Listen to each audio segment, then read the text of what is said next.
주님 예수님. 세속 정신을 끊기 위한 노력들 하시느라고 한동안 수고 많으셨지요. 네.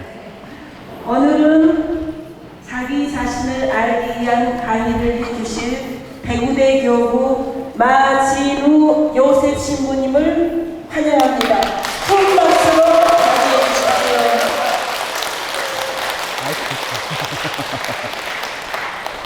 안녕하세요. 마이크 좀 주세요. 반갑습니다.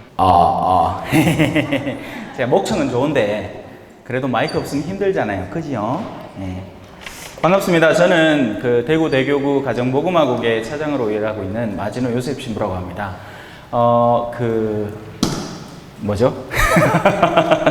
푸른 군대에서 우리 김병수 신부님이 특별히 저한테 식탁 자리에서 신부야, 이거 좀 해줄래? 해가지고 예! 하고 응답했습니다.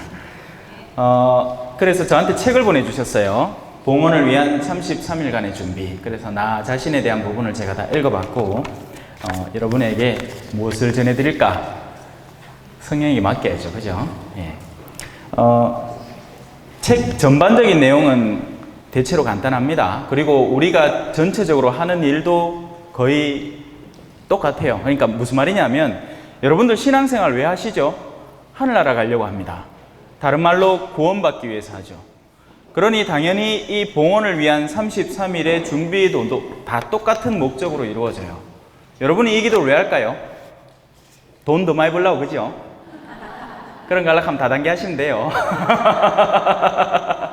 여기는 전혀 다른 목적입니다. 그건 바로 우리가 모두 공통적으로 원하는 것이죠. 우리가 신앙인으로서 바로 더 높이 올라가서 하느님께 닿으려는 노력의 일환인 겁니다. 자, 그 전체적인 움직임 가운데 제일 처음에 해야 할 일은 뭘까요? 저분은 처음부터 끝까지 빛이었어요. 저분은 애시당초부터 끊임없고 항고하고 영속적인 빛입니다. 문제는 저분에게 있는 게 아니죠. 문제는 우리에게 있는 겁니다. 왜냐하면 그 빛이신 분에게서 탄생된 우리가 이 세상에 오기 시작한 그날부터 우리가 스스로 어둠을 만들어내기 시작을 했어요. 바로 거기에서 수많은 난해함과 오류들이 파생되어 나오는 거죠.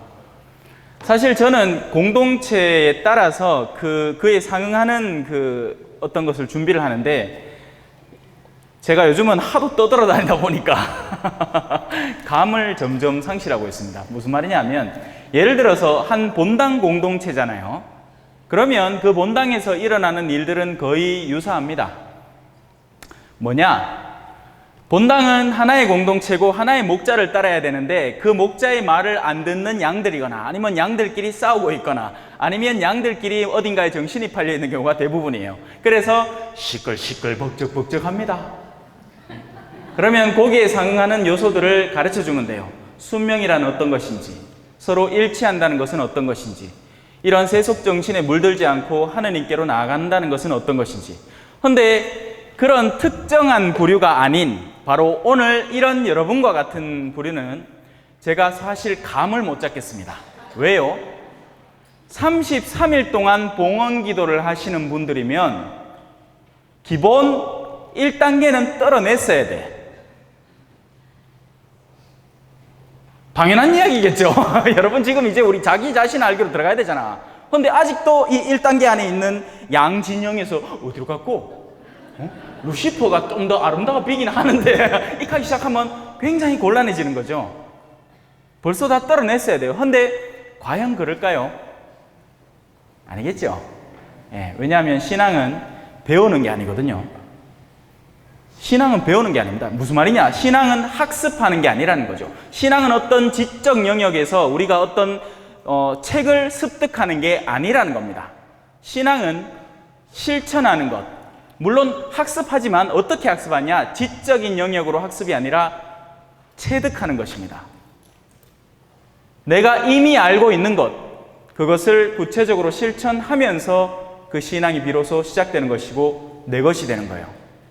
그래서 수많은 그 신학자들, 온갖 책을 다 읽었고 엄청난 양의 지식 정보를 가진 신학자들이 흔히 빠지는 것이 교만입니다. 예수님과 맞선 수많은 바리사이들, 율법학자들, 성전의 대사제들이 그랬죠. 절마 저거 몇 살이고 꼬라지 보이 저거 뭐나 알겠나? 학위 있나 학위? 출신 어디고? 나자렛이라 하면 뭐? 허벗다 허벗어. 자는 출신 어디고? 대구교구로 간대. 허벗다 허벗어.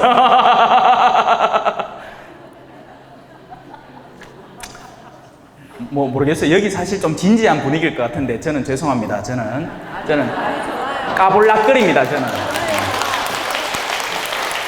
네, 그거 알고 부르신 줄 알아요.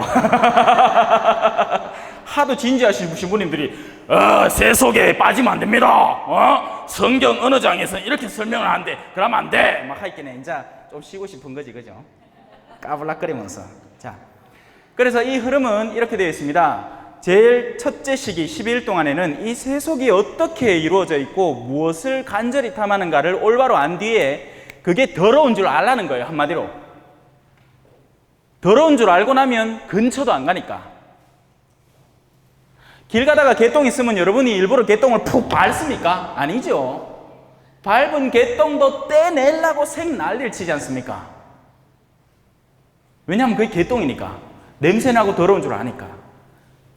하지만 문제는 이게 현대인들에게, 특히나 신앙인들에게 그렇게 안 와닿는다는 거죠. 제가 아까 잠시 물 한 잔 얻어 마시면서 인터넷 기사 이렇게 쓱 보고 있는데 밑줄에 광고가 쭈르륵 나옵니다. 이 무슨 광고고 했더니 다 이런 거야. 몸매, 미모, 동안 유지 비결, 관계. 근데 그 관계가 우리처럼 고상한 관계가 아니고 당연히 색소. 와, 색소 얘기하는데 왜요? 흰색 색소, 검은색 색소 많잖아. 자, 농담이고 그런 것들이 광고로 뜨는 이유가 뭘까요? 왜냐하면 그런 문구들에 우리가 현혹되기 때문입니다. 개똥이 개똥으로 안 보인다는 이야기죠. 그러한 모든 것들이 개똥이어야 마땅한데 아직도 우리는 더 이뻐지고 싶고 아직도 우리는 더 날씬해지고 싶고 아직도 우리는 더 허영심에 가득 차지고 싶어 하는 거예요. 적어도 여러분은 아니겠지. 그러니 제가 지금 잘 모르겠다는 겁니다. 예, 어디 기준을 맞춰야 될지. 왜냐하면 아직 덜 떨어냈으면 떨어내야 되거든. 이거 아예 5분명히 얘기해주고 제발 조심하라고 얘기를 해줘야 되는데 벌써 떨어내고 올라가시는 분들한테는 어떻게 하면 올라갈지를 도와줘야 돼요. 그런데 적지 않은 신앙인들은 아직도 긴가민가 하고 있는 거야. 감도 못 잡는 거죠. 마음 한켠에는 엄마야 나 세상 좋아. 나 돈 더 많이 벌고 싶어. 하근데 반대편에는 아이야 니 그래도 33일 기도하면서 좀 그렇게 좀 봐야지. 아니 예수님도 만나보고 성모님도 만나봐야지. 그런 욕구가 자신을 산산조각으로 찢어놓는 겁니다. 그러니 영혼은 더 거덜이 나는 거죠. 둘 중에 하나를 확실하게 정해야 돼요. 여기도 제일 처음에 두 번째로 나오잖아요. 첫째 주제는 부르심이고 예수님 불렀다는 얘기예요. 두 번째 주제는 그 부르심과 나를 끌어당기는 세상 가운데 놓여있는 나 자신.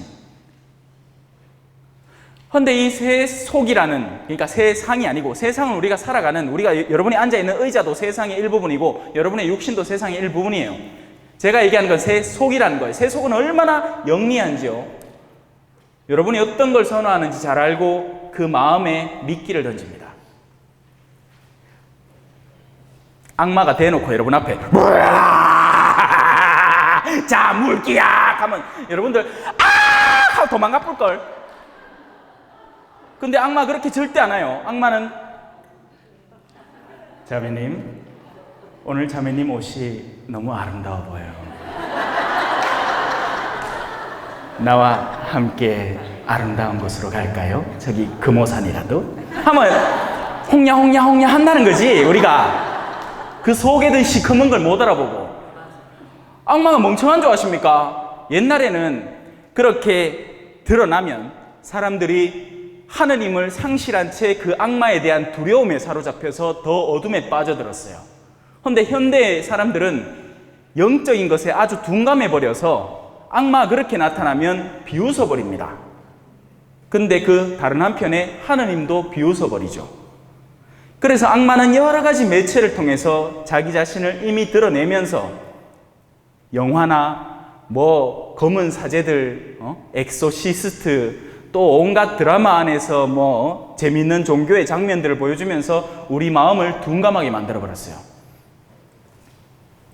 악마도 안 믿지만 그와 동시에 영원한 분도 관심 없게 만들어버렸죠. 저 봐라, 종교 다 똑같다. 그런 말들 주변에서 못 들어보셨습니까? 많이 들어보셨을 겁니다. 적어도 여러분은 달라야 해요. 왜? 33일에 봉헌을 한다는 그 근본 의도 자체가 위로 오르겠다는 말이기 때문이죠. 올라야지 그럼. 오르고 싶죠? 그럼 첫째 단계로 끊어야 됩니다.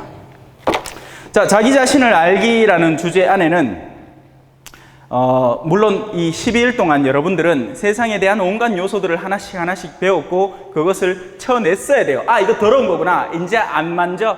아, 이거 추저운 거구나. 이제 안 봐. 아, 이거 나쁜 거구나. 이제 근처도 안 가. 그러니까 끝났어야 돼요. 그 작업이.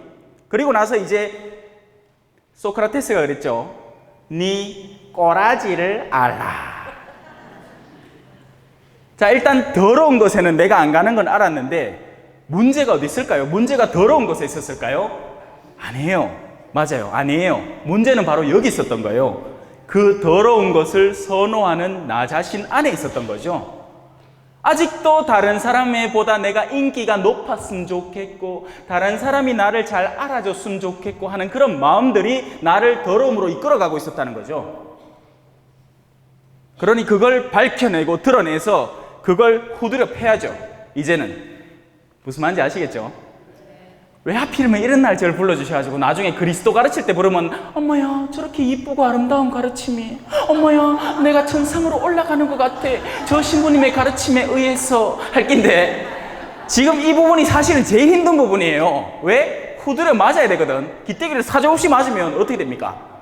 저 신부 괜히 불러갖고 저딴 소리 하게 만들고 내 얼마나 거룩하게 잘하고 있었는데 괜히 또 없던 생각 막 떠오르게 만들고 내 못하는 거 멘트를 느끼게 만들고 딱집다. 이게 예언자들의 운명이었습니다. 너희는 모든 이에게 미움을 받을 것이다. 하느님의 말씀은 쌍날칼과도 같아서 사람의 속을 파고들어 그 속에 숨어있는 것들을 뒤집어 까내는 겁니다. 그 작업이 2주간 동안 이루어질 작업이에요. 이제 슬슬 눈치를 피한다. 처음에 왔을 때만 해도 한번 보자 얼마나 웃길란고 저 젊은 신부 뭐 하겠노 하는데 이제 쓱 눈을 쳐다보고 저 아직 사람 내면 못 읽으니까 걱정 마세요. 1일 자기 자신에 대한 인식입니다. 우리가 어떤 진료로 되어 있는지, 우리가 어디에서 와서 어디로 가는지, 산다는 건 좋은 거지 수지 맞는 장사잔소 알몸으로 태어나서 오단 벌은 건졌잔소 그거 하고 나서 죽어보지. 알몸으로 가. 흙에서 왔으니 어디로 간다? 흙으로 돌아가는 거예요. 그건 굉장히 지극히 자연스러운 일입니다. 그런데 그게 끝이냐? 바로 거기에서 나오는 게 허무주의죠. 세상 소용없구나. 그리고 그 허무주의를 다룬 것이 내가 잘 기억은 안 나는데 잠언인지 지혜인지 전도서인지 하여튼 그 중에 하나는 굉장히 그런 허무주의 사상에 빠져 있습니다. 왜냐하면 그걸 극명하게 드러내기 위함이죠. 우리가 지상에서 나와서 열렬히 뭘 해본들 소용이 없다는 것을 특별히 강조하는 지혜서의 한 부분입니다. 근데 지혜서는 골고루 쓰여 있어요. 하나는 허무주의고 다른 하나는 또 희망에 가득 찬 이야기를 우리한테 전해줘요. 참된 지혜가 어떤 건지를 찾아라. 위로부터 오는 정신이 어떤 건지를 찾아서 너희는 그 방향을 올바로 인지를 하고 다시 돌아갈 수 있도록 최선의 노력을 다해라. 자기 자신에 대해서 올바로 알아야 됩니다. 여러분의 어떤 영역이 밑에서부터 온 것이며 그리고 여러분의 어떤 영역은 위로부터 온 것인지 그리고 여러분 안에 있는 그 울그락불그락 하는 그 감정들을 자자자자자자 정신없다 야야야 조용히 하고 줄 서라 자, 한 놈은 나 1번 생각. 새 남편이 자꾸 꼴 보기 싫어집니다. 그 생각은 새 속에서 온 생각이니까 새 속으로 가. 다음 생각. 꼴 보기 싫지만 그래도 오늘 저녁에 맛있는 거 해줄랍니다. 니는 영에서 왔으니까 영적인 생각이야. 그대로 실천해. 재밌죠? 오늘 저녁에 남편 밥 안 해줄라 했던 아줌마들 잘 반성하셔야 돼요. 줄 딱 세워 놓으세요. 그래서 여러분들은 이 작업을 자주 하셔야 됩니다. 이걸 성찰이라고 해요. 성찰을 이렇게 하고 그냥 성취 앞에 냅다 앉아가 3시간 있고 4시간 버티면서 자다가 깼다가 이게 성찰이 아니고 생각을 정돈하는 거죠. 나에게 그러니까 폭탄처럼 일어나는 하루에도 수도 없이 일어나는 수많은 생각들. 내 둘째 동생하고 내 싸우고 있는데 그 일은 내가 똑바로 처리해야 될 겐데 하고 혼자 싸마라 안고 처리하지 말고 그걸 극명화시켜서 예수님 이거 한번 검토해 주세요. 그래 좋다. 한번 보자. 네 둘째 동생하고 싸우지. 그 자체로 네 안에 뭔가 오류가 있다. 그럼 우리가 따지고 싶겠죠. 보시소 예수님이요. 여러분들 고해소 안에서 다 하는 게야. 지죄는 고백 안 해. 전부 다 철수 아버지 죄고 영희 할머니 죄고 며느리 죄고 동생 죄라. 내가 거짓말은 했지만서도 한 보시소 신부님. 내 며느리가 요렇게 하고 요래 못된 짓을 하는데 내가 그 앞에서 솔직하게 얘기하면 큰일 나지 않겠어? 그래서 거짓말을 했어 라고 이야기하고 싶은 거죠. 그냥 형태가 그렇지 않다 뿐이지. 성부와 성자와 성령의 이름으로 아멘. 신부님, 제가 일주일 전에 그까지 시작하면 벌써 끝나기라. 고해성사는 간단하고 명료해야 됩니다. 신부님 죄송합니다. 제가 제 마음을 거스르고 거짓말을 했습니다. 끝이에요. 뭐도 할 얘기가 있는데. 근데 끝까지 변명을 합니다. 자, 그런 변명이 과연 예수님 앞에서도 통할까요? 우리의 머리카락 하늘까지 헤아리시는 분 앞에서 안 통한다는 이야기죠. 그 작업을 올바로 성찰해내는 것이 바로 이 성찰이라는 것이고, 묵상이라는 영역도 거기에 같이 해당되는 겁니다. 묵상이라는 건 나에게 없는 생각, 바로 성경. 그래서 이 책이 너무너무 좋아요. 제가 읽어보니까 이 책이 너무너무 좋아요. 왜? 성경도 있고 내가 너무너무 좋아하는 준주성범도 있고 풍성하게 그 주제에 맞게끔 여러분이 그날의 그 주제에 맞게끔 그걸 읽은 것을 올바로 소화만 해내도 성인대 봅니다. 이거 아우라가 막 나올 게다. 깔짝하면 하늘로 한 5cm 떴다가 내려올걸. 자, 그래서 여러분은 먼저 자기 자신에 대한 인식을 올바로 해야 됩니다. 그리고 그 인식을 하는 가운데 분명히 어떤 영역이 부각되기 시작될 거예요. 그 첫 번째로 부각되는 것은 물론 우리가 어떤 관점으로 바라보느냐에 달려있죠. 지금 제가 이 길을 이렇게 걸어가면서 목마르다 하면 아무리 좋은 30상일 봉헌의 기도 책이 있고 아무리 질 좋은 수준의 이 보면대가 있고 하더라도 그거 아무것도 안 보여. 목마르기 때문에 어머야 여기 물이 있네. 감사합니다 하느님 하고 여기만 집중을 하게 됩니다. 그러니까 나의 필터가 물이라는 것에 꽂히게 된다는 거죠. 나의 필터는 어디에서 생성된 것이다? 내가 원하는 것. 내가 좋아하는 것, 막 피어난 보리꽃. 여기까지 하자. 내가 좋아하는 것에 따라서 나의 필터가 결정이 되고, 그래서 나는 물을 먼저 짚어버리게 됩니다. 여러분들, 자기 자신을 직면할 때 사람이 제일 힘듭니다. 아세요? 뭐가 제일 쉬울 것 같아요? 너무 성찰할 때. 제일 수버. 저는 뭐 인간이요. 저래 살면 안 돼. 어머야, 연예인이요. 결혼했다. 아이, 곧다고 하면 안 되지. 어머야, 자는 와 저리 욕심이 많노. 어머야, 저 자매는 와 저리 못 됐노. 근데, 지는 못 봐. 팀이야, 얘가. 엄한 거, 더러운 거 다 뭉치고 다니면서, 아이고, 네 옷에 그 뭐고 내 띠 죽게 하고 앉았습니다. 제 눈에 들보는 보지 못한 채 남의 형제의 눈 속에 티를 빼주겠다는 어리석은 사람이 되는 거죠. 왜요? 왜 그런 일이 일어날까요? 나를 보기를 힘들기 때문입니다. 거울은 잘 보지. 왜? 거울은 내 껍데기를 비춰주잖아. 그렇기 때문에 거울은 보고 싶어. 우리 자매님들 가방 뒤져보면 손거울 없는 사람이 아무도 없더라. 혹시나 뭐라도 하나 끼 있을까 싶어. 이렇게 하면서 막 손톱이나 또 가느나 그저 긴 걸로 막. 자기 얼굴은 잘 보는데 어딜 봐야 될까요? 마음을 봐야 돼요. 그리고 그 마음을 비추는 가장 좋은 거울은 어디 있을까요? 말씀 안에 있습니다. 그래서 사람들이 말씀을 안 읽습니다. 안 읽는다고요? 읽는데요, 신부님. 주일 미사 가자마자 듣고 오늘도 아까 전에 미사했을 때 다 들었는데요. 듣죠. 듣는 것과 그 말씀을 정말 내 것으로 올바로 습득해서 나 자신을 비추게 만드는 것은 전혀 다른 차원의 문제니까요. 여러분이 정말 말씀을 제대로 들을 각오가 서 있다면 한 번의 전래주년으로 여러분은 성화됩니다. 점점 성화되기 시작해요. 여러분 나사 아시죠? 나사 돌리면 어떻게 되는지 아시죠? 한 바퀴 돌리면 제자리로 돌아온 것 같아요. 하지만 아니에요. 미미하게 올라와 있습니다. 또 한 바퀴를 돌리면 또 올라와 있죠. 그렇게 한 바퀴 한 바퀴가 쌓여서 결국엔 나사가 뽑혀져 버려요. 여러분에게 어떤 악습이 있습니까? 돌리십시오. 빼내세요. 오래 한 바퀴 돌리고 그 다음에 한 바퀴 돌리면 나중에는 남편을 끌어안고 뽀뽀를 하게 될 끼야. 왜? 지금은 꼴보기 싫으니까. 한 영혼이에요. 한 영혼을 사랑하게 되는 방법은 끊임없이 그에게 다가서려고 노력하고 그 노력의 결과를 점점 쌓아나가는 것입니다. 하지만 우리가 하는 노력들은 어떤 것이죠? 예를 들어 남편한테 오늘 기분 나쁜 게 생겼어. 어떤 노력을 합니까? 야 데레사야 이리 와봐라.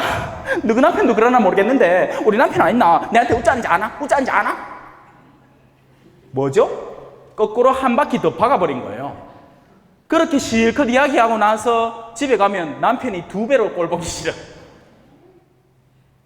또 가는 가만히 있나? 가는 또 친구라고 그죠? 친구 좋다는 게 뭡니까? 무조건 자매님들 사이에 친구 좋다는 건 뭐죠? 무조건 동조해 주는 게야. 맞지 힘들지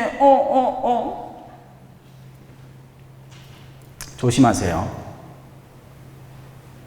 우리가 하는 모든 말들, 표현들, 의사들은요 다른 이에게 알게 모르게 영향을 줍니다. 자, 그래서 나를 올바로 보려면 올바른 거울이 필요하겠죠. 그리고 그 거울은 말씀 안에 잘 들어있습니다. 다만 그 말씀에 내가 잘 다가서야 되겠죠.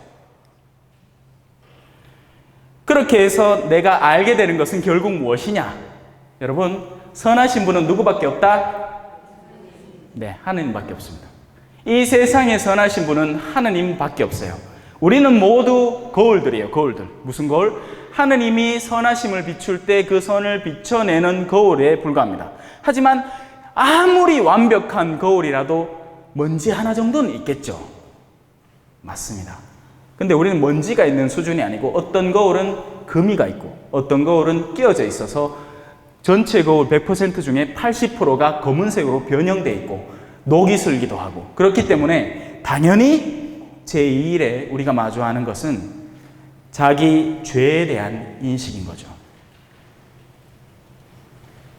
맞겠죠?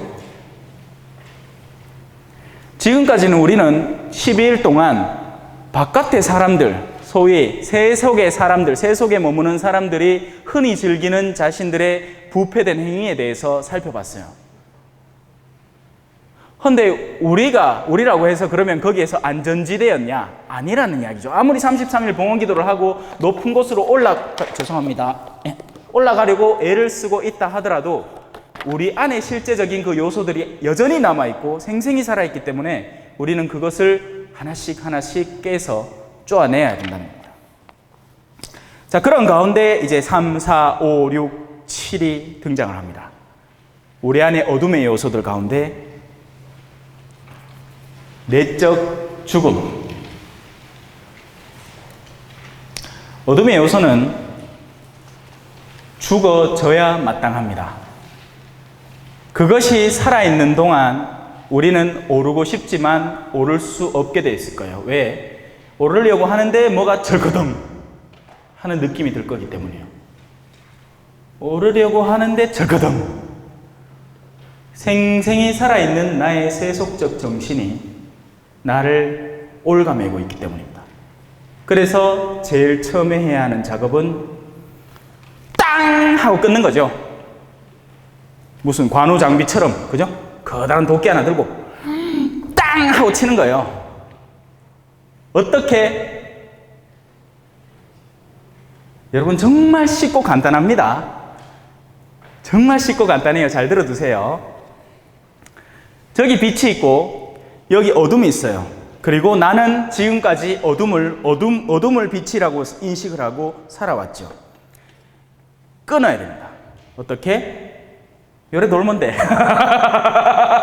아마 쉽다. 요거를 딴 말로 뭐라 부르냐면 회개라고 합니다. 방향의 전환. 방향을 전환시키는 것은 어떻게 이루어지느냐? 신부님이 그거 되는 거 맞습니까? 안 되던데요. 돼요. 언제 될까요? 이럴 때 됩니다. 도량성당에서 33일 봉헌기도를 한다 하는데 가고졌다. 그래서 벌써 된 거예요. 되게 쉽죠? 그러면 뭐가 어려울 것 같습니까? 문제는 이거지. 가고졌다. 야야, 커피 한 잔 먹자. 잠깐만. 그래. 맞지. 아이고, 코너만 가시라고 하면 안 된다, 그죠? 이 회개가 1초 지속된 거예요. 1초. 아니, 1초도 아니고 0.5초. 회개는 일순간에 일어납니다. 회개는 순식간에 일어나요. 문제는 언제까지 지속될 것이냐가 문제인 거죠. 그래서 내적 죽음이라는 것은 우리가 이것에 대한 희망을 버리고 저것을 향해 돌아설 때 일어납니다. 하지만 다시 살아나는 거예요. 우리는 영혼이 부활을 해야 되는데 세속 정신이 새로 부활을 하는 거예요. 자, 그러니 이 신앙생활의 여정이 드러나는 거죠. 여러분, 우리가 흔히 이런 종류의 활동, 아니면 교회 내 어떤 신심 활동을 이렇게 들어서기 시작할 때 흔히 하는 착각이 있어요. 뭔지 아세요? 나는 거룩한 사람 돼야지. 나는 묵주기도 5단도 바치고 매일매일 미사도 가고 또 이런 33일 봉헌기도도 쌓았어. 아이고, 이제 안심이다. 구원 받겠지. 하는데 눈 뜨 보이길래 어느새 여떡 내려와 있어. 이게 흔히 아는 가톨릭 신앙인들의 오류 가운데 하나입니다. 구원은요, 우리가 쌓아서 오르는 게 아니고 하느님께서 도움의 손길을 줘서 우리를 끌어올리는 거예요. 이걸 이해를 잘 하셔야 돼요. 제가 오늘 이거 설명한다고 오전에 10시부터 11시까지인가 하여튼 시간을 다 보내고 왔는데, 여러분들이 이걸 또 올바로 이해를 해야 참된 구원의 과정의 길에 올바로 들어설 수 있게 됩니다. 자, 지금까지 신앙인들은 오르는 길이 좋은 건 줄 알았어요. 그러는 통에 은총과 믿음이라는 것에 대해서 둔감해지기 시작했죠. 세례를 예를 들어 볼게요. 세례 어떻게 받습니까? 일단 세례 등록시 써야지. 그죠? 그거 쓰려고 하면 한글 알아야지. 지 이름 석자 적어야 될까, 아이가? 또 세례 때 요구되는 건 뭐 있습니까? 예비자 교리 3개월, 6개월 나오래.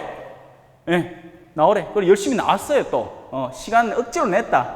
그러면 여기서 또 누가 걸러지죠? 돈 없고 시간 없는 사람 들어오지도 못합니다. 왜? 교재 사야지. 세례 받기 직전에 뭐 구입하라 하긴 해. 만약에 그거 못 사면 어떻게 됩니까? 못 오는 거예요. 거기에다가 교재를 꾸준히 배워야 되니까 학력이 부족한 사람은 못 들어오는 거죠. 그리고 직장이 예를 들어서 간호사 3교대 하는 근무라 갖고 교정된 시간에 나올 수가 없어. 근데 예비자 교리는 그 시간밖에 없어요. 그럼 그 사람들도 못 나와요. 맞죠? 그럼 그 사람들 다 떨어져 나가. 최종적으로 또 뭐 하느냐? 시험 본다? 헛모요. 그래서 뒤떨어졌고. 물론 그걸 떨어뜨리는 신부님은 거의 없습니다. 겁을 살짝 줄 뿐이죠. 그렇게 올라오면 몇 명 남죠. 몇 명 생존자들 남지. 근데 나머지는 다 떨어져 나갔잖아. 근데 이 생존자들이 그러면 신앙생활 진짜 열심히 하겠다. 그죠? 와, 대단하겠다. 그렇게 걸러져 나왔으니까 신앙 대빵이겠다. 아닌 거 다 알죠? 아니에요, 여러분. 왜냐하면 신앙적 열성은 그렇게 쌓여오는 것이 아니기 때문입니다. 신앙적 열성은 어떻게 생긴지 아세요? 내가 사랑받았고 은총 속에 산 것은 성령께서 나에게 가르쳐 주셨도다. 주의 참된 평화여 신성한 감격이여 주는 나의 길이요 진리요 생명이라. 내가 어둠 속을 헤매고 있는데 아무도 나를 도와주지 않는데 어느 순간 빛이 오는 듯이 한 사람이 와서 나에게 끊임없는 도움을 주면서 나를 그 구렁에서 일으키고 생명의 길로 인도합니다. 그 체험은 절대 잊을 수가 없어요. 선한 사마리아인의 비유죠. 내 집에 가야 된다. 엄마야, 누가 와? 성당 앞에 꼴보기 싫거든. 저 누가 피를 찔찔 흘리고 있나? 나 빨리 내 집에 가야지. 뭐 이상하죠? 뭐 지나갔어. 뭐가 흘러갔어. 나하고 상관없는 일이야. 나 바쁘거든. 제가 볼리비아에서 선교를 하는데 시골을 갔다 오는 길이었습니다. 길가에 한 청년이 상의를 탈의한 채 누워있어요. 뭔가 이상했어. 그래서 내려서 봤습니다. 칼빵을 몇 배를 맞았는 거예요. 정신도 올성차네. 왜 그랬노? 그러니까 저도 스페인어가 안 되지만 볼리비아는 스페인어를 쓰거든요. 어쩌다 이래 됐노? 자기 엄마가 자기를 찌르고 여기다 내버려 놓고 갔다는 거죠. 얼른 태아가 달렸습니다. 병원에 데리고 왔죠. 이 사람들이 한심한 게 작은 병원에 데리고 왔는데 바로 경찰을 부르더만 경찰은 전부 다 사진만 찍고 앉았습니다. 지금 뭐 하시는 겁니까? 지금 야를 어떻게든 살려야 되는 거 아닙니까? 우리 병원에는 그럴 만한 수단이 없고요.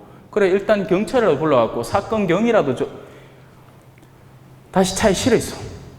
큰 병원 갔습니다. 거기에 내려놓고는 이제 저는 그나마 조금 안심이 되었죠.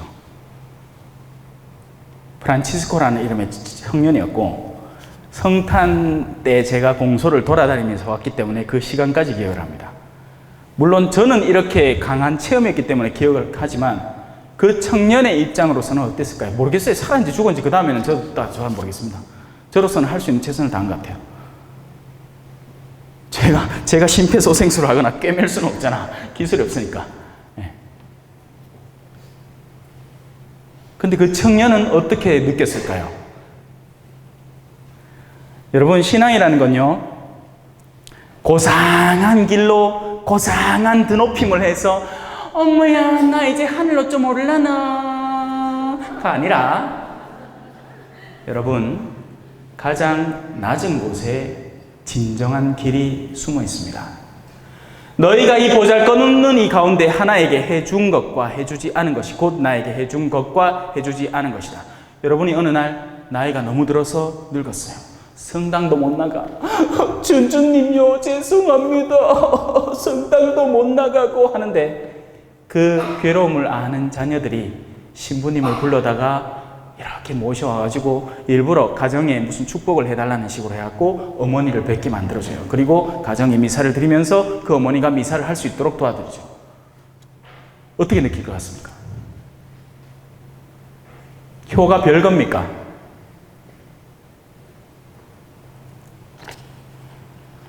우린 그렇게 회개를 이루어야 됩니다. 그러니까 극단의 방향 전환이 필요해요. 왜냐하면 우리는 잘 산다고 생각해 오면서 잘 사는 거하고는 전혀 상관없는 길을 걸어왔던 거예요. 기도를 몇 단 더 바치느냐, 어느 레지오 그룹이 더 오래됐느냐, 이 얼마나 명청한, 에미 차수는 몇 차수냐, 니는 몇 차고, 아이고 내가 좀 더 빠르네. 꼬르실려 니는 몇 차고, 엄마야 나는 창단 멤버인데. 이딴 것들은 다 교만을 양성화하는 데나 쓰이지 실제적인 삶의 거룩함과는 전혀 상관이 없더라는 이야기죠. 감 잡으셨지요? 요래 설명하여 안 씻고 좋으나 그죠?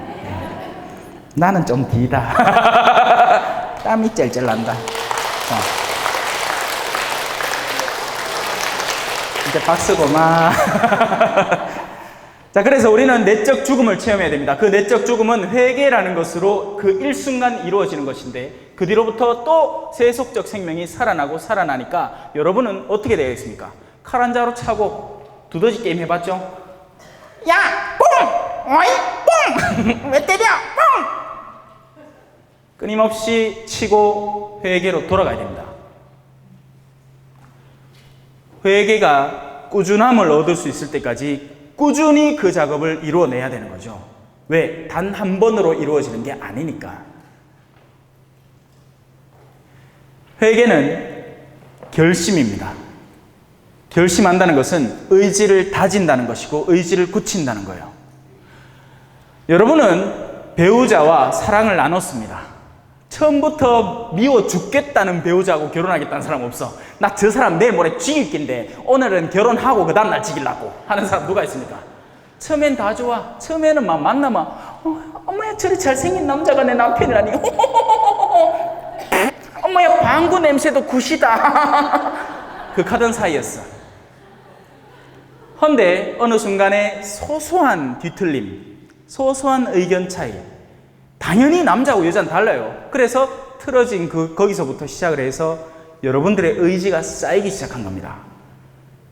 그 틀어짐을 다시 끌어안고 상승시키려는 노력을 한 게 아니고 그 반대되는 움직임으로 여러분의 의지를 더 해버린 거죠. 그러니 관계가 멀어지기 시작하는 겁니다. 의지의 결과물들은 쌓이고 쌓이거든요. 여러분 지층 본 적 있죠? 지층. 땅이 쭉 갈라지고 나면 여기 지층이라는 게 있는데 저 밑에 건 벌써 몇천 년 전 땅이야. 그 땅이 한 겹 쌓이고 두 겹 쌓이고 그렇게 했는 게 벌써 그 지층이 몇십 미터가 되는 겁니다. 그랜드 캐년 같은 곳에 가면. 마찬가지로 관계도 마찬가지예요. 여러분들의 의지는 쌓여나갑니다. 선한 의지도 그렇고 세상을 향한 의지도 그렇죠. 회개는 결심이에요. 하느님을 사랑하는 것도 결심이고 우리는 하느님께로 끊임없이 결심해 나가면서 그 의지를 굳히고 더 강화시켜 나가는 것입니다. 그리고 바로 그 하느님과의 끌어안음을 바탕으로 우리는 세상 사람도 비로소 올바로 사랑할 수 있게 돼요. 이 하느님과의 올바른 회개의 결실 없는 세상 사람과의 관계는 이해관계에 불과합니다. 지금은 이 사람하고 내하고 코드가 맞아. 그럴끼리 내가 들러붙어 먹고 같이 커피도 한잔하고 막 소소소소소소소 하는데 어느 순간인가 이 사람도 싫은 모양을 보일 때가 있겠죠. 근데 그 일은 굉장히 드물 거예요. 왜? 남편은 24시간 봐야 돼. 그러니 결함도 장점도 다 봐야 돼. 근데 이 사람은 내가 꾸미고 해갖고 일주일에 1시간만 보면 돼. 그러면 얼마든지 꾸밀 수 있습니다. 여러분들이 TV에서 드라마에서 보는 모든 연예인들은 그렇게 등장하는 사람들이에요. 안 가고 그 연예인하고 한번 살아보이소. 되게 좋겠다. 이병헌하고 한번 살아보이소. 되게 좋을 것 같지? 여보 오늘 우리 드라이브나 갈까? 하는데 또 그 드라이브 갔는데 딴 여자들이 막 추파를 던지고 그 개싸. 그러면 엔간히 좋겠다, 그죠? 난 차라리 수더분하게 좀 못생긴 남편 들고, 그죠? 그냥 내 밖에 모르는 남자, 그런 남자가 더 나을 것 같아. 잘생기가 제비추리같이 생겨. 제비추리 가면 이상. 쪽제비같이 생기가 막 오만 상 돌아다니면서 온갖 여자한테 추파 다 던지면서. 심지어는 본당에서 그걸 간다 하대요. 조심하시소. 남편이 뭐 한다 하면서 나가갖고 밤늦게 들어오고 이렇게 하잖아요. 에? 근데 무슨 모임이래. 조심하세요. 어디서 뭐 하고 있을지 몰라. 여러분 남편 좀 잘생겼잖아. 긴장 타세요.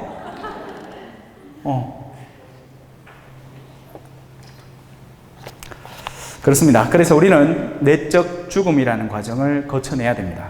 그건 회개죠. 그리고 그 회개는 여러분들이 앗 하는 순간이 이루어질 수 있는 일이고, 지금 이 순간 여유로 다가와 날 부르는 그대. 트라이 광고. 지금 이 순간에 여러분의 회개는 이루어질 수 있고 내적 죽음은 성취되게 됩니다. 그 순간만큼은 죽는 거죠. 왜? 우리가 빛을 원하게 되니까.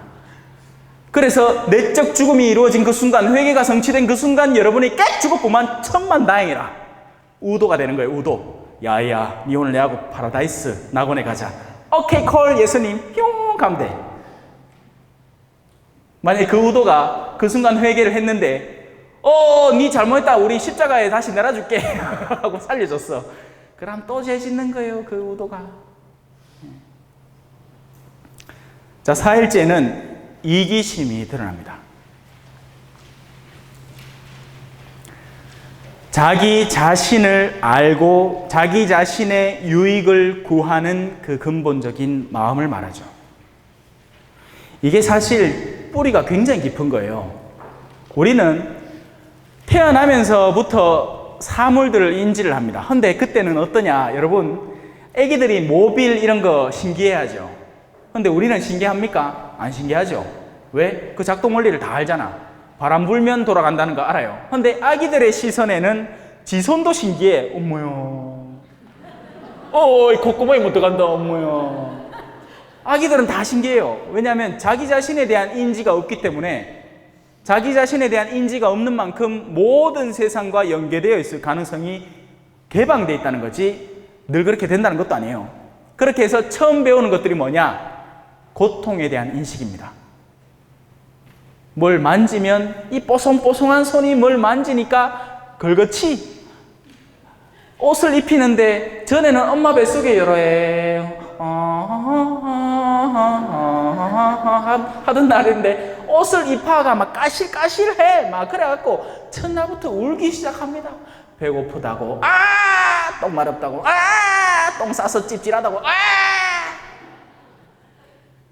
그렇게 해서 자기 자신을 인식해가기 시작해요. 그리고 자연스럽게 자신에게 유익한 걸 찾기 시작하겠죠. 그래서 그게 바로 어찌 보면 원죄라는 거예요. 자기 자신에 대한 인지와 그 자신을 사랑하는 마음, 그리고 그렇게 사랑하면서 하느님과 서서히 단절되어 가는 거죠. 그래서 그건 세례를 통해서 해소될 수 있는 거예요. 얘야, 네 혼자 잘난 게 아니고 하느님이라는 분이 계시고 우리는 그 하느님께로 돌아가야 하는 운명이란다 라는 가르침을 통해서 세상의 전부가 나인 줄 알았는데 그 나가 갑자기 쭉 쪼개지고 하느님이라는 분이 계시고 나의 영역이 갈수록 축소되어 가는, 바로 그 길이 시작되는 점이 세례라는 거죠. 그래서 유아 세례는 절실한 것이고 필요한 것입니다, 여러분. 어떤 유식한 엄마가 나는 우리 20살에 줄라고, 지 나중에 크면 지가 결정해야지. 되게 똑똑하다, 그지요? 와, 예방접종도 20살에 다 주지, 와. 지입이지, 그래가. 천연두띠 끌리가 얼굴 얼그가 막 또 그 말고 딴 병 병치레 다 하면서 20살까지 겨우 견뎠어. 인자 엄마 살아 보이긴 해. 나 예방접종 필요했던 것 같아. 아니죠. 예방접종 태어나자마자 주는 거예요. 영혼은 왜 안 줍니까? 이기심을 끊도록 해야 됩니다. 이기심이 얼마나 극도로 우리에게 해악을 끼치는지를 알아야 돼요. 여러분, 나 자신의 건강을 돌보는 것과 나의 정당한 욕구를 채우는 것까지 이기심으로 치지 마세요. 여기서 말하는 이기심이라는 것은 나의 정당한 욕구를 넘어선 욕구를 다른 이들의 몫을 취하면서까지 내가 얻으려는 것을 이기심이라고 말하는 겁니다. 그 이기심은 각 사람에게 아주 교묘한 형태로 다 숨어 있어요. 그래서 뭐라고 말씀드릴 수가 없습니다. 예를 들어 한 사제를 놔두고 그 사람의 이기심을 꼽아라 한다면 정말 당신이 하느님의 영예를 위해서 사람들의 마음을 모으고 끌어들이는지, 아니면 니놈의 인기를 얻으려고 사람들의 마음을 끌어모으고 있는지에 대한 그 숨어있는 내적인 미미한 영역이 예수님은 알고 계신다는 거죠. 한 남자가 성당에서 활동을 되게 열심히 해. 무슨 회장이야. 헌데 속내를 들여다보니 그게 정말 하느님의 영광을 도모하기 위해서 내가 성당에서 봉사를 하려는 것이 아니고 감투서보이 좋더라 이게야. 성당에서 동네 마실 가마 자는 뭐 춘삼이고 뭐고 말 짜고 뭐 그런데 성당 가 있긴 해. 어머야 성모 회장님, 사목 회장님 이렇게 사 있긴 해. 막 기분이 좋거든. 그래서 그와 동시에 연계되는 것이 그 다음 구절의 주장입니다.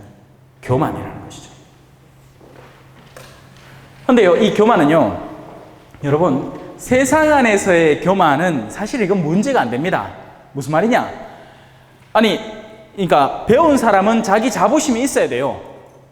그 자기가 이 일에 대해서 올바로 파악하고 있다는 것에 대한 올바른 인지가 있어야 되죠. 그건 어쩌면 교만이 아니라 자기 자신에 대한 솔직한 인식입니다. 지금 무슨 말을 하는지 헷갈리실 거예요. 이렇게 얘기할게요. 교만은 하느님과 연계해서만 올바로 살펴볼 수 있다는 것이 결론입니다. 우리 모두는 하느님 앞에 어떤 존재다? 피조물이에요. 낮은 존재들이죠. 하느님 앞에 근본적으로 겸손함을 유지해야 됩니다. 무슨 말이죠? 우리 구원은 우리에게서 오는 게 아니에요. 제가 아까 가톨릭 신자들의 오류에 대해서 말했잖아요. 묵주기도 바치고 팽미서 나오고 뭐하고 다 지켜서 내가 구원을 얻는 게 아니에요. 구원은 전적으로 하느님이 애따 받아라 하고 주는 것을 덥석 받아 삼킴으로써 이루어지는 것입니다. 그게 겸손이라는 것이고 그와 반대되는 것이 교만이라는 거예요. 그래서 얼마든지 교만할 가능성이 존재한다는 것이죠. 누구에게나. 단적인 예를 들어 드릴게요. 자매님, 제가 주임신부인데 이렇게 봉사자분들을 여러분들을 보다 보니 지금 요 새로운 프로젝트를 계획하고 있는데 그 일에는 제 분별로는 자매님이 제일 적합하실 것 같습니다. 저의 이 일을 좀 도와주시겠습니까? 주임신부님 저 안 할랍니다. 저는 못하고 저는 능력이 안 되고 요만한 교만이 따로 없다는 이야기입니다. 이게 겸손이 아니란 얘기예요. 이게 극도의 교만이라는 거죠. 무슨 말이죠? 네가 암만 곧다고 생각해봐야 사제 다 필요 없어. 나는 내 생각이 옳아. 그러니 내대로 할래. 모든 수도의 문제는 바로 이 영적 교만에서 일어납니다. 왜? 장상에게 입에서 나오는 올바른 말에 대한 이해도가 이해를 하기 싫은 거지. 왜? 내가 더 똑똑하거든. 만약에 장상이요, 어떤 공동체의 장상이 자매님 이제 나가서 저 뒷줄에서 세 번째 앉은 분 칼로 쑤시고 오십시오 하면 여러분 그때는 장상님 저 그거는 못하겠습니다. 하느님께서 원하시는 일이 아닙니다 하고 분명하게 이야기를 의사를 밝혀야 됩니다.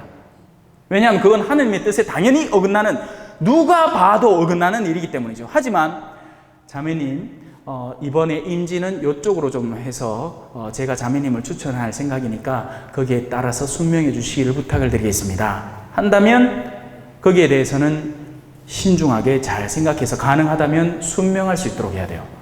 물론 일반 신자분들에게는 이런 일들이 잘 일어나지 않죠. 거의 일어나지 않습니다. 만약에 일어난다면 순명하시는 게 제일 좋아요. 근데 우리는 재고 자시고 하는 거지. 안 되는데 이렇게 해서 안 되는데 해보면 다 될걸. 만약에 해서 실제로 안 된다면 그제서는 솔직하게 보고를 드리면 됩니다. 신부님, 제가 제 나름의 시간을 쪼개서 이 일을 하려고 시도를 해봤습니다만 결과가 이렇게 나옵니다. 그러니 신부님의 다음 현명한 판단을 기다리겠습니다. 하면 끝나는 일이에요. 헌데 우리는 우리 생각이 얼마나 똑띠 바른지 똑똑한지 우리가 다 생각해. 우리가 다 결론 내고. 교만을 조심하십시오. 하느님 앞에서의 교만함을 조심하세요. 하느님이 맞아요. 우리가 늘 부족함이 있고요. 틀렸다고는 하지 않을게요. 우리가 틀릴 수도 있지만 우리가 신앙의 길을 시작한 이상 틀리기는 쉽지 않아요. 참 틀리는 것도 쉽지 않아요. 무슨 말이냐? 지옥 가는 것도 쉽지 않습니다, 여러분.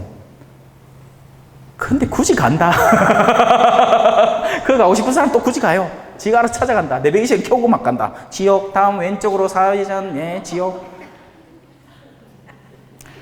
자, 그 다음에 다루어지는 주제는 나태함입니다. 여러분, 어떤 것이 나태함일까요? 저 오늘 오전에는 저 나태한 사람이겠다. 그죠? 여러분, 진정한 나태는요, 우리가 어떤 흐름에 따라서 움직이고 있느냐, 그리고 그 길에서 앞서가느냐, 멈추어 있느냐, 후퇴하고 있느냐, 거기에서부터 열성과 나태함이 나옵니다. 전날까지 미치도록 일을 했으면 오늘은 쉬어야 돼요. 그게 열성입니다. 어디에서? 하느님 안에서의 열성이에요. 안식일은 안식일대로 지키는 게 열성이 맞아요. 물론 오늘날에는 그 개념 자체가 이제 흐지부지 됐죠. 사람들은 돈 버는 데는 열성입니다. 그리고 하느님에게는 나태합니다. 이게 결론이에요. 세속의 일을 위해서라면 얼마만한 열정을 가지고 있는지 몰라. 막 드라마 하나도 안 빠지고 볼락한다. 다음에 야야야 조용해라. 다음 드라마 나온다. 한데 미사에만 오면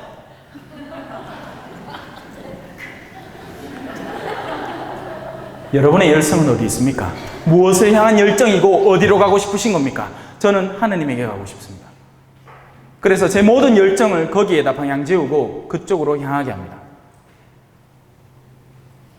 한 걸음 한 걸음 허비하고 싶지 않아요. 그래서 쉴 때는 확실하게 쉬어주고 일할 때는 하느님을 위해서 일하겠습니다. 여러분은요? 엄마야, 어떤 자매님 보면 열성이 대단해. 자매님이야, 요거 있잖아, 요 파운데이션 내가 쓰고 있긴 해. 엄마야, 요거 한 번 딱 발랐는데 막 두께가 막 2cm 바르는 게 맨치로 다 덮이는 기라. 요거 한번 써봐래. 요 치아가 있나? 요거 어느 회사에서 나온 긴데 몸에 진짜 좋은 기라 하고 요걸로 닦으면 막 한 10원 싹 문질러보면 그냥 이가 흐얘져. 요거 한번 써봐래. 얼마만한 열정으로 세속의 일을 위해서 우리는 헌신하고 투자합니까? 심지어는 교회 안에서까지 이 바로 다단계라든지 어떤 세속적 상업적 목적을 위해서 헌신하는 사람들이 얼마나 많은지 모릅니다. 그들 다 어디로 갈까요? 자기 목적에 따라 가겠지. 그 목적은 뭔데? 뚜렷해요. 세속적 성공이고 돈입니다. 근데 여러분에게는 교묘하게 속일 거예요. 아니, 내가 딴 거 하려고 하는 거 아니고 자매님한테 좋은 거 소개해 주려고 하잖아. 그러면 신앙을 소개해 주지 와. 성당 안에 와갖고까지 와. 상품을 소개하고 하잖노. 신문 기사만 봐도 밑에 광고가 얼마나 뜨는데 그걸로 충분하지 않습니까? TV만 봐도 드라마 한 편 지나고 나면 광고가 몇 편이나 나오는데 그걸로 충분하지 않나요? 왜 성당 안에서까지 그 일을 합니까? 내 성전은 기도하는 곳이다.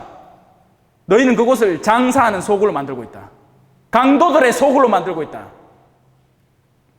여러분, 그 간다고 해갖고 또 쫄지 말고 주일학교 자모회에서 엄마들이 우리 아들 맛있는 거 간식 먹이려고 성당 앞에 와갖고 뭐 좀 팔아. 근데 신부님이 그 하고 나있기는 장사하면 안 되는갑다. 그게 아니고 그거는 도로 파세요. 어르신들 그 용돈 좀 많이 받아갖고 자녀들 많이 먹이라. 그래 주일학교 활성화시키면 안 좋으나 그 얘기가 아니고 정말 세속적 목적으로 성당 생활에 관여하는 사람들 말입니다. 레지오 안에 교묘하게 파고들어가지고 한 영혼이라도 더 훔치려고. 사탄은 분장술에 굉장히 뛰어납니다. 철저하게 자신을 감출 거예요. 하지만 영원히 감출 수는 없어요. 언젠가는 흑막을 드러내고 꼬리가 살랑살랑거릴 거예요. 하고 얼굴은 양인데 뒤에 시커먼 늑대꼬리가 살랑살랑거리고 있어. 근데 우리가 희미해졌어. 늑대꼬리가 늑대꼬리인지를 모르는 지경까지 이르는 거예요. 하도 단 걸, 그 양이 주는 사탕을 자꾸 먹고 몸이 비대해져가지고 눈도 막 결막증이 생겨가지고 꼬리를 딱 봤는데 꼬리처럼 안 보이. 양 맞네 하고 앉았습니다. 늑대인데 이미 꼬리를 드러냈는데도 불구하고. 여러분, 분별하려면 얼마든지 분별할 수 있습니다. 분별하셔야 돼요. 그래야 여러분도 방어할 수 있어요.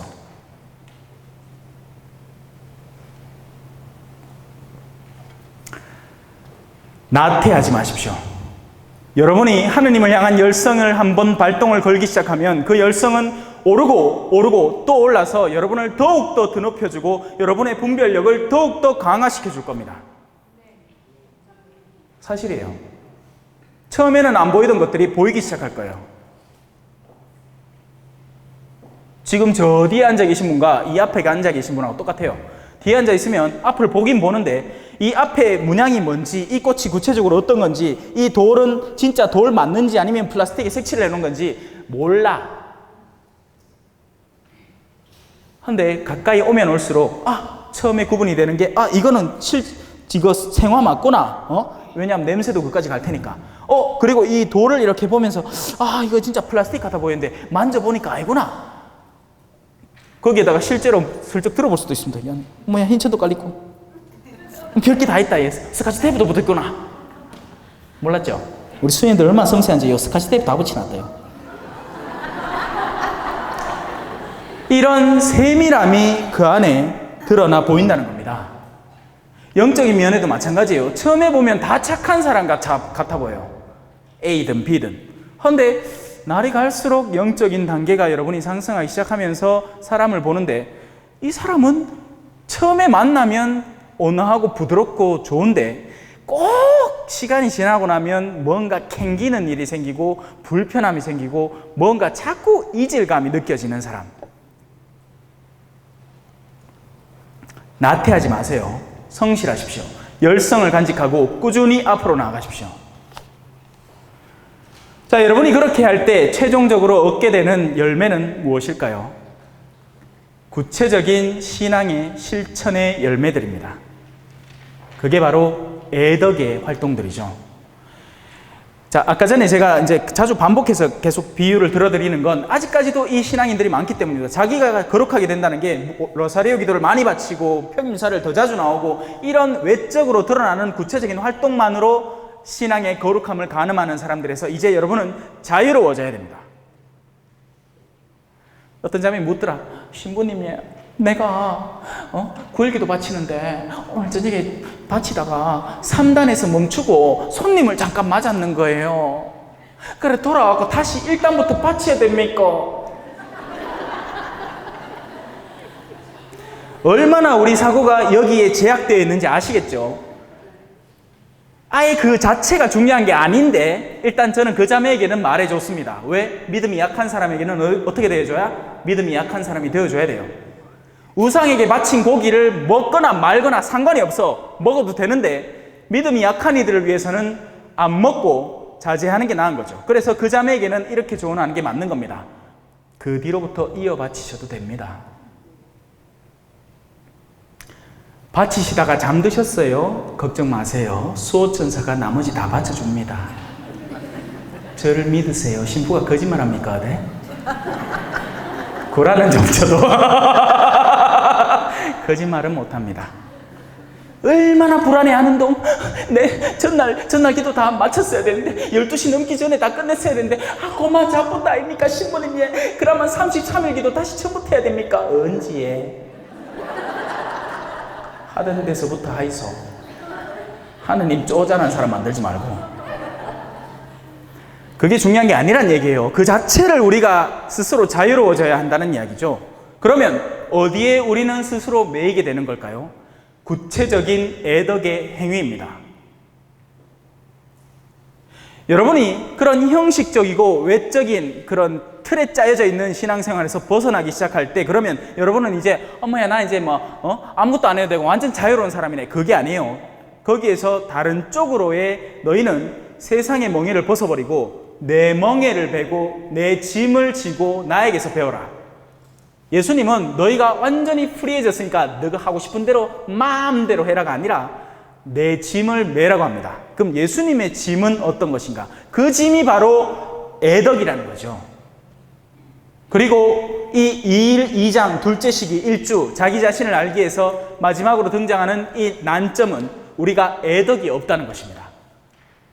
무슨 말일까요? 열매가 하나도 없다는 거예요.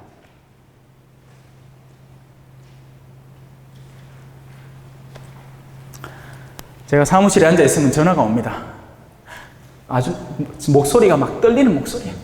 신부님, 내가 딴 데는 물어볼 데가 없고 그래도 신부님의 인터넷에 영상 보고는 그래도 신부님이면 대답해 주실 것 같아가지고 이 문제를 여쭤봅니다.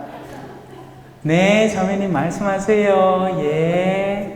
예, 그거는 거래하에서 전화로 되세요. 딱딱 열매 하나 벌었어.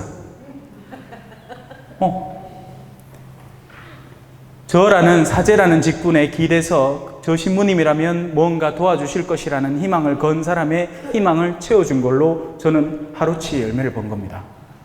그거면 충분한 거 아닙니까? 하루에 한 개씩만 벌어도 1년에 몇 개? 365개. 좋은 땅에 뿌려진 씨는 100배, 20배, 30배, 60배, 1000배 열매를 맺어야 돼요. 그럼 여러분은 어떤 열매를 맺을 수 있을까요? 오늘 저녁에 집에 가. 여보, 오늘 뭐 먹고 싶어? 이 여자가 돌았나? 그래도 물어보기 갈게. 내 오늘 청국장 먹고 싶다. 알았어. 여보, 먹어. 남편이 겉으로는 짜증 내겠지만 속으로는 기분 좋아할 겁니다. 여러분은 열매 하나 보신 거예요. 애덕이란 그런 거예요. 애덕이란 여러분이 신부님이야. 신부님 볼리비아 갔다 오셨다 카대요. 볼리비아 도우려면 어쩌면 될까요? 이렇게까지 심각하게 생각할 이유가 전혀 없습니다. 내 바로 곁에 이웃, 내 바로 곁에 형제. 여러분이 오늘 이 강좌를 마치고 식사를 하러 가요. 그러면 종업원이 식당에서 올 거 아닙니까? 어이, 빨리 좀 해라. 이렇게 하지 말고, 형제님, 아유, 반갑습니다. 요 좀 잘 부탁드릴게요. 요래 주문할게요. 그래만 해도 열매 하나 버는 거예요. 왜? 그렇게 하고 나서 여러분이, 자, 우리 밥 먹자. 성부학 하면 그 종업원이, 어머야, 역시 가톨릭 신자시구나. 하고 끝나는 거지. 선교가 별 겁니까? 우린 뭘 기준으로 선교해야 될까요? 아직도 가톨릭 교회가 승승장구하고 있다고 생각하십니까? 아니에요. 무너지고 있습니다. 현실은 그래요. 신학교에 성소가 없고 수녀원에 성소가 없습니다. 신자들의 증가수는 어떨까요? 냉담자 수는 엄청나게 늘고 있고 신규 영세자 수는 갈수록 줄고 있습니다. 사람들의 정신은 갈수록 세속화되어 가고 낙태를 합법화하자고 하고 젊은이들은 결혼 안 하려 하고 결혼해도 아이를 안 낳으려 하고 모든 움직임들이 하나님에게서 멀어지고 있습니다. 그 가운데 애덕은 어떤 걸까요? 그냥 성당만 대놓고 나오게 하면 애덕이가 아니에요. 그건 열매를 버는 게 아닙니다. 그렇게 해봐야 열매가 벌리지 않습니다. 어떤 어머니는 자기는 신앙생활을 30년 했는데 자식들이 이제 가로늦게 성당 안 간대. 아이고, 초등학교 때 말을 그리 잘 듣던 아들이 성당을 죽어도 안 가겠대. 당연한 일일 거예요. 어쩌면 그 아이들의 입장에서는 성당에서 좋은 걸 겪어본 적이 없어. 엄마는 맨날 성당을 가라고 난리 북새통을 치고, 근데 그 엄마는 정작 성당 가서 착해져 오질 않아. 성당을 갔다 오면 엄마가 착해져 와야지. 그게 성당 가는 목적일 텐데 자기들은 주일학교 가고 선생님한테 열심히 배웁니다. 성당 오는 친구들은 다들 이렇게 실천하고 서로 사랑하고 서로 보듬기 위해서 있는 거야 하는데 엄마가 야야야 내 생일인데 뭐 돈 안 보내나? 어이? 네 고래 몬테케 할래? 그렇게 쌓고 돈 욕심이 어만상 내고 하는데 성당 왜 옵니까? 와서 뭘 개선시키려고? 성당을 30년 동안 나간 엄마가 젖꼬라진데 내가 성당 가서 뭐 하겠습니까? 맞겠죠? 애덕. 이게 우리가 맺어야 하는 참된 열매의 모습입니다. 애덕은요, 누구나 다 좋아하는 열매예요. 왠지 아세요? 애덕은 변신을 여러 가지로 할 수 있거든요. 애덕은 목마른 사람에게는 물이 됩니다. 더운 사람에게는 바람이 되어줘요. 배고픈 사람에게는 먹을 게 되어주고요. 외로운 사람에게는 위로가 되어줍니다. 여러분이 그 어떤 부족함이 있더라도 애덕을 지닌 사람과 마주하는 그 순간 그 부족함이 채워지기 시작하고 여러분은 충만한 만남을 이루었다 하고 기뻐하면서 집으로 돌아갈 수 있게 됩니다. 그게 애덕의 힘이에요. 그런데 문제는 뭐냐면 이 애덕을 찾는 사람 많아. 찾는 사람 오만상 많아요. 세상 여기 있는 사람 머리부터 발끝까지 핫, 이슈 다 찾아 애덕을. 그런데 문제는 뭘까요? 주는 놈이 없어. 예? 주는 사람이 없다는 거예요. 누가 줘야 될까요? 여러분, 내가 만약 외로울 때면 누가 나를 위로해 주지? 여러분, 33일 봉헌기도 바치는 여러분, 받을 생각을 하지 말고 줘야 됩니다. 근데 이 애덕을 제대로 채우는 방법은요, 남에게서 애덕을 빼앗아 오는 게 아니에요. 사실 애덕 도둑질하는 사람이 얼마나 많은지 모릅니다. 그런데요, 실제 애덕을 벌어들이는 가장 좋은 방법은 애덕을 실천할 때 이루어집니다. 왜냐하면 우리 영혼은요, 하나의 그릇과 같거든요. 우리 안에 있는 그릇이 비워질 때, 우리가 그리고 그 비움을 누구누구의 이름 안에서 실천할 때, 예수님 때문에 내가 당신 꼴 사납지만 오늘 저녁 맛있게 차려준다 하고 사랑을 실천해 버릴 때 예수님이 그 잔을 다시 채워주시거든요. 근데 이걸 못 믿는 거예요, 우리는. 내가 손해본 그 사랑은 누가 나에게 채워주냐는 거지. 그래서 뭘 찾느냐? 불륜남, 불륜녀를 찾습니다. 위로받으러, 외롭거든. 나 외로워. 나 좀 위로해 좀. 그러면 불륜녀가 위로해 주죠. 자기야 외롭지.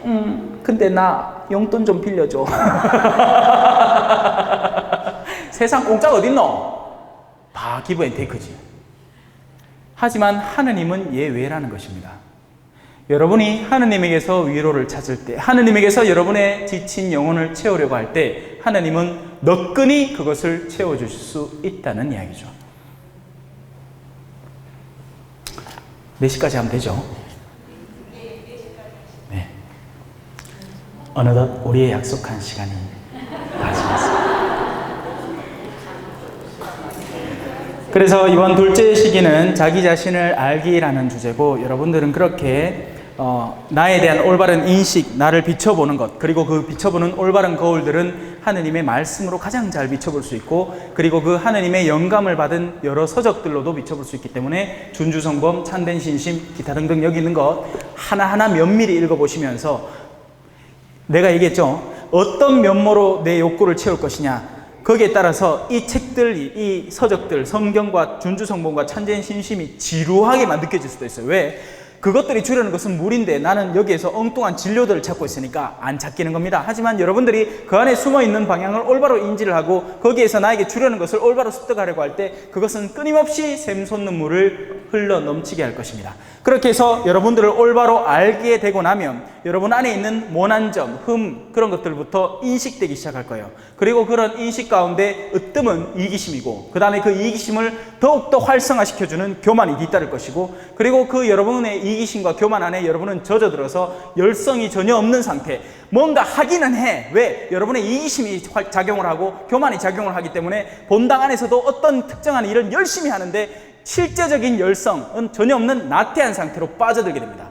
오히려 자꾸 후퇴하고 뒤처지는, 내가 성당에 활동을 하면서 더 선해지고 더 겸손해져야 되는데 더 교만해지고 더 악해지기 시작하는 세속적 욕심이 가득한 상태, 그게 바로 나태라는 것이니까 주의하시고 그렇게 빠지지 말라는 것이고, 그리고 여러분들이 그 열성에 나아가는 증거는 여러분들이 애덕 생활을 실천한다는 것입니다. 여러분에게 가장 가까운 사람, 늘 마주하는 사람에게서부터 여러분의 애덕은 시작될 것이고, 그 사람들이 여러분의 애덕의 증거가 될 거예요. 우리 엄마 달라졌어요. 그런 애덕을 잡고 싸울 때 여러분은 변화된다는 것입니다. 깔끔하죠? 성부와 성자와 성령의 이름으로 아멘. 영광이 성부와 성자 성령께 처음과 같이 이제와 항상 영원히 아멘. 성부와 성자와 성령의 이름으로 아멘. 감사합니다.